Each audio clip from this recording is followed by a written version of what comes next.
Hi Joseph, I'm going to read you some books, some stories. These are stories you don't know very well, so they're going to be new stories for both of us. This one's called Don't Put Your Finger in the Jelly, Nelly.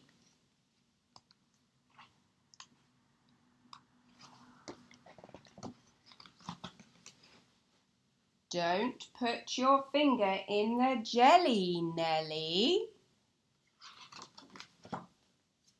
You might upset a jellyphant. Don't put your finger in the pie, Guy. Look, it's got a hole and you can stick your finger through. Look. The meringue-a-tan won't like it. Oh, look at his face. You see his face? His eyes and his nose.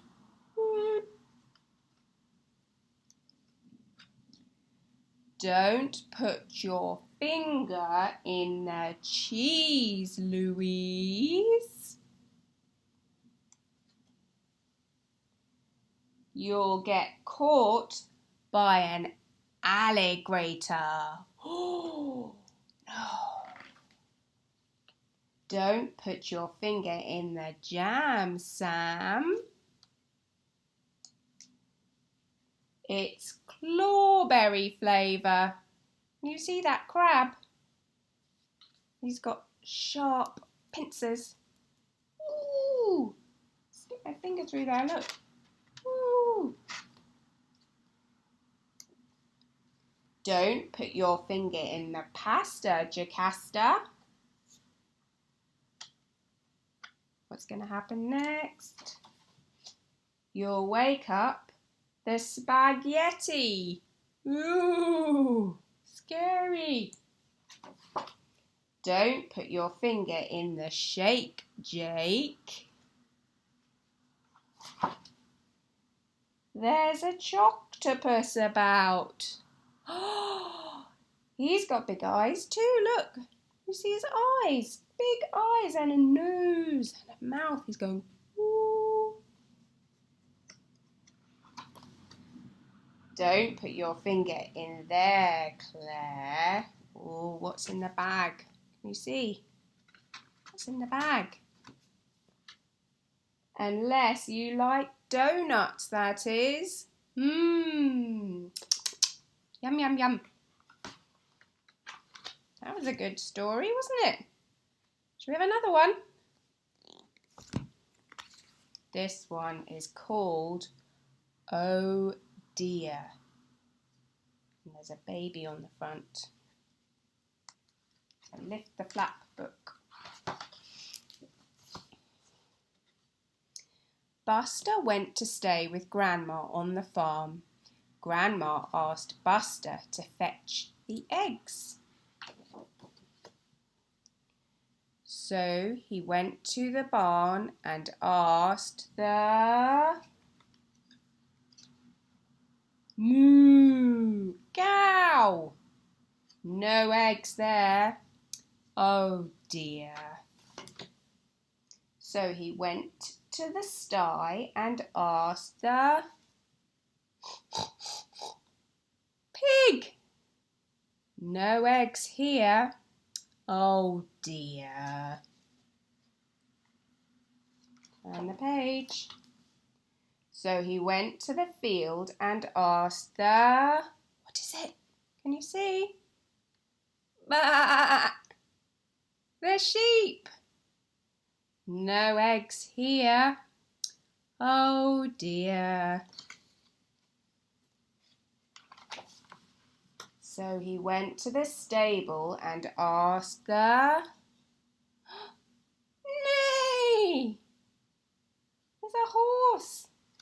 No eggs here. Oh dear. So he went to the kennel and asked the... Woof, woof, woof, woof. The dog. No eggs here. Oh dear. So he went to the hutch and asked the squeak. It's a rabbit. No eggs here. Oh dear. So he went to the pond and asked the, what is it? Oh, quack, quack, quack. The duck. No eggs here. Oh dear.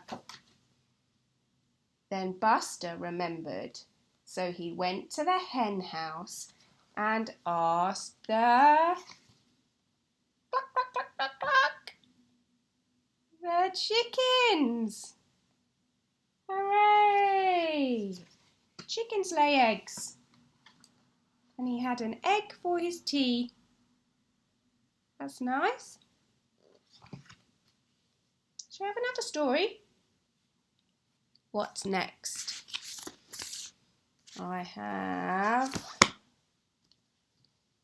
Winnie the Witch.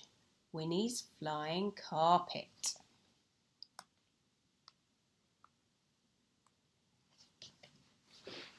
Turn around a bit.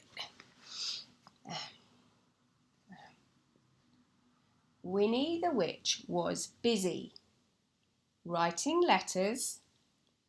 They were thank you letters for her birthday presents. Now there was only one left, the trickiest letter, Winnie's sisters, Wilma, Wanda and Wendy. They'd given her a flying carpet. Winnie had always wanted a flying carpet, but this flying carpet had been a disappointment. Actually, it had been a disaster.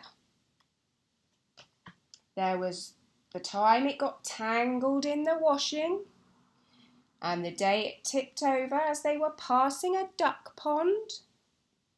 And then one day it turned a corner too quickly. Oh no. After that, Winnie rolled up the carpet, tied it with string, put it in the broom cupboard and locked the door. But Winnie wanted to write something nice about the carpet in her thank you letter. She unlocked the cupboard, untied the carpet and spread it on the armchair. It is a beautiful carpet, she thought. It seems a pity not to use it. So Winnie decided to give it one more chance. Just then the doorbell rang. Ding dong! Winnie hurried off to answer it. Then it zoomed out of the window. Wilbur woke up. Meow! He cried. Winnie heard him. She looked up just in time to see the flying carpet zoom up into the sky. Can you see it? Up. And look, the cat is on the carpet. Oh no! Oh no, cried Winnie. She grabbed her magic wand and her broomstick and zoomed up into the sky after them. Winnie flew as fast as her broomstick could go, but the carpet was faster. It swooped over the clock tower and under the bridge. Winnie followed it. Hang on tight, Wilbur, she cried. Meow, said Wilbur. Then the carpet flew over a fun fair. What fun! First it whizzed down the roller coaster rocket. Winnie whizzed down behind it. Then it tried the terrible twister. The flying carpet was having a wonderful time. Wilbur was having a horrible time. Winnie was worried she would never catch them. Then she had an idea. She waved her magic wand and shouted, Abracadabra! And everything stopped. Nothing whizzed or zoomed. Nothing shrieked or splashed. All was still, including the flying carpet. Wilbur jumped onto Winnie's shoulder. Prr, prr, he said. Then Winnie rolled up the flying carpet. Let's go home, Wilbur, she said. By broomstick. Winnie waved her magic wand backwards. Abracadabra! She shouted, and everything started again. Whee! Zoom! Whiz! Vroom! Winnie and Wilbur landed in Winnie's garden. Winnie frowned at the flying carpet. What would she do with it? Then Winnie had a wonderful idea. She shut her eyes, waved her wand, and shouted, Abracadabra! And there, tied to 2 trees, was a beautiful hammock. Winnie and Wilbur climbed in. They were both very tired. The hammock rocked gently in the breeze. This is so comfortable, Wilbur, said Winnie. But Wilbur didn't hear her. He was already fast asleep. That's a nice story, wasn't it? That's a carpet. Now another story. What shall we read? Oh, how about The Very Lazy Ladybird? You've got this story, I know you have. This is the story of the very lazy ladybird. She liked to sleep all day and all night. And because she slept all day and all night, this lazy ladybird didn't know how to fly. One day, the lazy ladybird wanted to sleep somewhere else. But what could she do if she couldn't fly?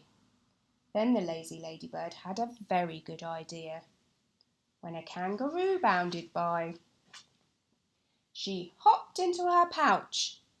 But the kangaroo liked to jump. I can't sleep in here, cried the lazy ladybird. It's far too bumpy. So when a tiger padded by, she hopped onto his back. But the tiger liked to roar. I can't sleep in here, said the lazy ladybird.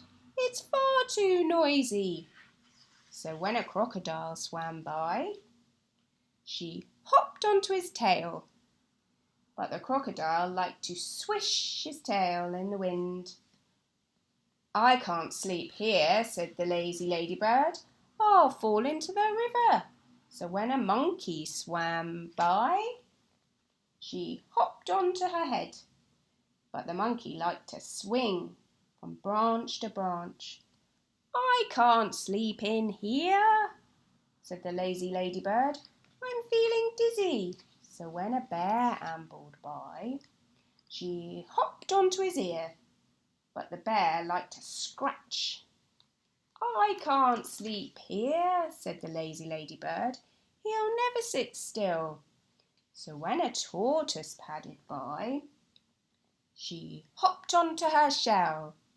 But the tortoise liked to snooze in the sun. I can't sleep here, said the lazy ladybird. It's far too hot. So when an elephant trundled by, she hopped onto his trunk. At last, thought the lazy ladybird, I've found someone who doesn't jump or roar or swish his tail or scratch or swing or snooze. But at that very moment, the elephant sneezed. Choo! And the poor old ladybird had to fly at last. The end.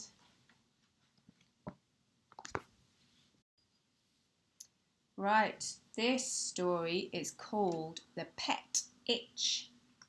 It's about some funny creatures. They've got big eyes, like that.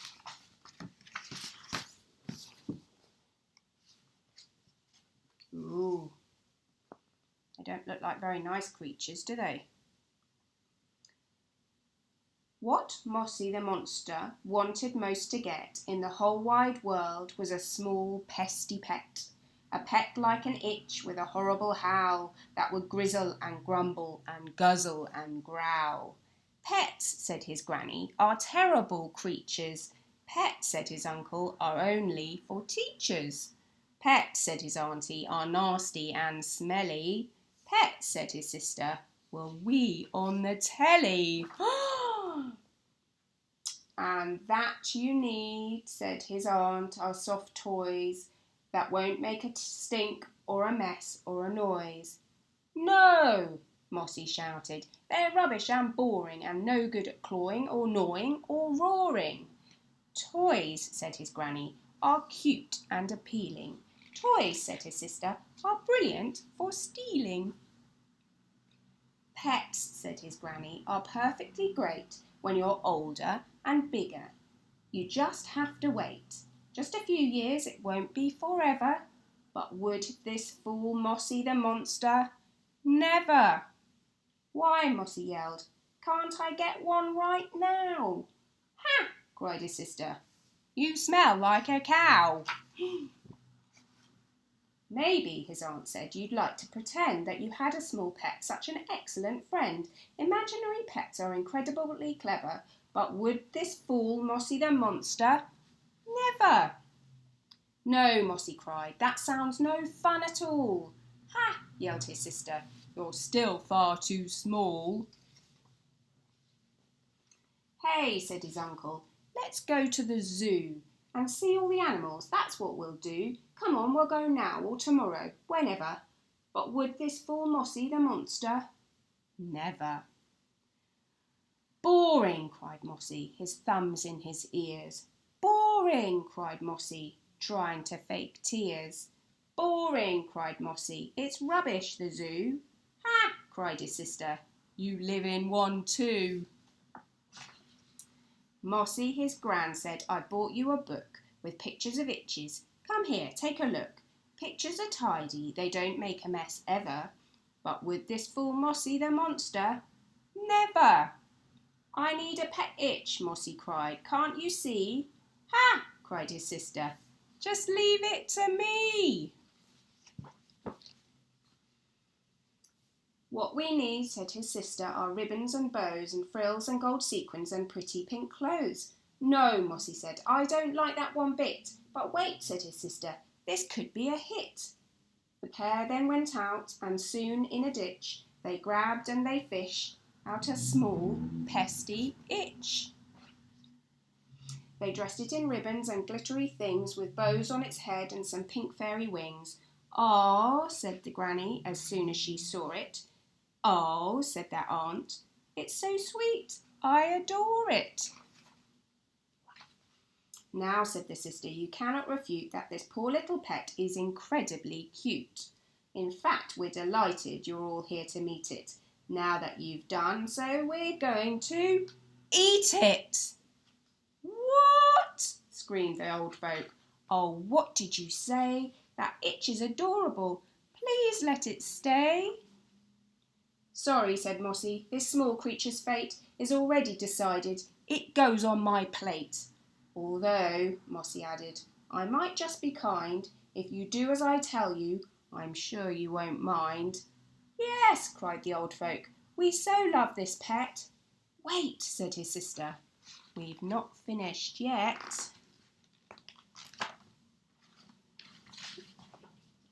So, said his sister, you pleaded and pleaded to keep this small itch, so now what is needed is someone who'll brush it and clean out its poo. And since you so love it, then that should be you. And so they shook hands, the deal was done. Ha! Mossy shouted, it's time to have fun. Then he turned to the itch and he said to it, right, we'll take off your bows and we'll teach you to bite. Look at its big mouth and its big teeth. Doesn't look like a very nice pet, does it? That's a funny story. Shall we have another one? I've got another one about animals, scary animals. It's called Scary Things. You used to have this book when you were a very little boy. Do you remember it? The scariest thing in the garden is a hairy spider. You see? The scariest thing in the forest is a hissing snake.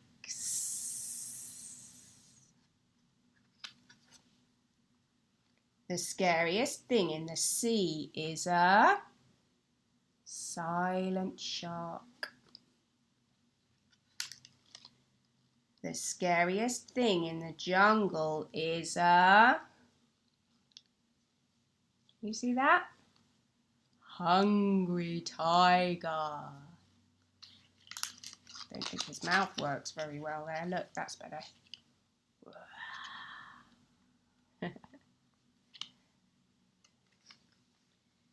And the scariest thing in our house is you. You see the mirror? Don't know if you can see. Look, who's in the mirror? Who's in the mirror? Is Mummy in the mirror? Who's in the mirror? Hello. Is Mummy in the mirror? Who's in the mirror? Is Joseph in the mirror? No. Who's in that mirror? Who's in there? Who is it? It's me. Boo. I got another one about creatures. This one's about fish. Fishy things, it's called. In the sea, there is a shiny fish. Shiny fish. And a hairy starfish. See that? It's all fluffy. And an enormous whale. And look, what's he got? Water coming out of his head there. Look.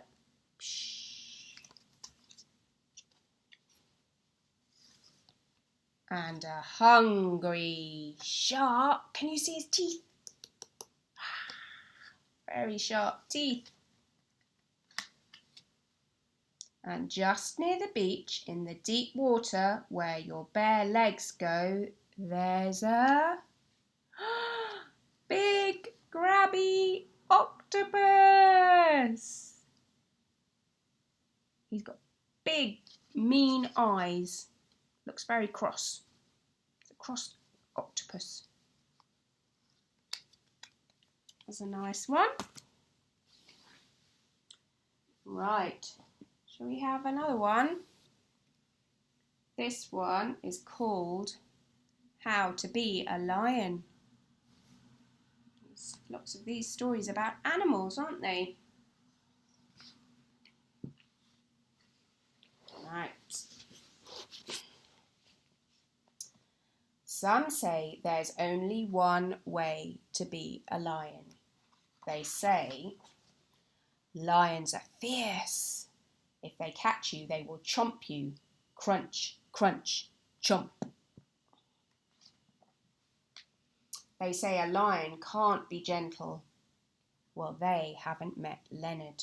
Leonard loves to walk by himself, feeling the sun warm his back and the grass under his paws. Some days Leonard walks to his thinking hill. Sometimes he thinks important thoughts. Sometimes he daydreams. Somewhere in between, he hums quietly and plays with words, putting them together this way, then that way, making them into poems. Some say, wait, lions are not gentle. Lions do not write poems. And if a lion met a duck, bad luck for that duck. Crunch, crunch, chomp. But if Leonard met a duck, what do you think would happen? Hello, said Leonard. I'm Leonard.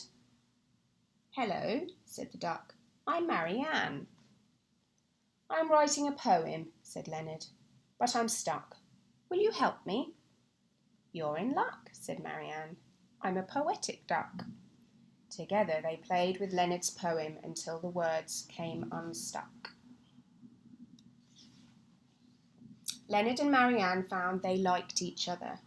Under the sun in the long grass they lay together, they played, they went for walks, and had long meandering conversations, a mixture of quacks and quiet roars. At night they watched for shooting stars and made wishes if they saw them. Do you think the universe has edges? Quacked Marianne. If it doesn't, said Leonard, will we fall out? Together they are happy. They wish for nothing more than this. Some say that a lion should have chomped a duck by now. One day a pack of fierce lions came prowling around. What's going on here? They growled. Why hasn't this duck been chomped? This duck is Marianne, said Leonard. She's my friend and nobody will chomp her. The fierce lions came closer. We heard you're gentle. We heard you make up poems, but not chomping a duck. You've gone too far. The fierce lions growled and roared. There's only one way to be a lion, Leonard. You must be fierce. Must I be fierce? Said Leonard. Must I change? They're wrong, quacked Marianne, and we will show them why. Leonard and Marianne went to their thinking hill. They thought hard. After a while, Leonard hummed a serious hum. An idea started to form. Marianne quacked a serious quack. The idea grew. They put their words together like this, like that, building them into a poem that made sense of what they thought. Finally, they were ready. Leonard took a deep breath. I'll say this quietly. I needn't roar to be heard. I can be a friend to a bee or a bird. You said I must change, I must chomp Marianne, but chomping your friends is a terrible plan. Let nobody say just one way is true. There are so many ways that you can be you. If there must be a must, then this we must try. Why don't you be you, and I will be I? Some say words can't change the world. Leonard says, if they make you think, then maybe they can. Is there just one way to be a lion? I don't think so. Do you? That's a nice story. Right, I've got one more story. And it's a song. It's a book, but it's got a song in it. So shall we sing it? So this is called The Farmer in the Dell, and it's a song in a book. The farmer in the dell, the farmer in the dell. Hi-ho, the dairy-o, the farmer in the dell. The farmer takes a wife, the farmer takes a wife. Hi-ho, the dairy-o, the farmer takes a wife. The wife takes a child, the wife takes a child. Hi-ho, the dairy-o, the wife takes a child. The child takes a nurse, the child takes a nurse. Hi-ho, dairy-o, the child takes a nurse. The nurse takes a cow, the nurse takes a cow. Hi-ho, the dairy-o, the nurse takes a cow. The cow takes a dog, woof, the cow takes a dog, woof. Hi-ho, the dairy-o, the cow takes a dog. What's next? The dog takes a cat, meow. The dog takes a cat, meow. Hi-ho, the dairy-o, the dog takes a cat, meow. The cat takes a rat, the cat takes a rat. Hi-ho, the dairy-o, the cat takes a rat. The rat takes the cheese, the rat takes the cheese. Hi-ho, the dairy-o, the rat takes the cheese. The cheese stands alone, the cheese stands alone. Hi-ho, the dairy-o, the cheese stands alone. That's a funny song, isn't it? We've had lots and lots of books about animals. I hope you enjoyed them.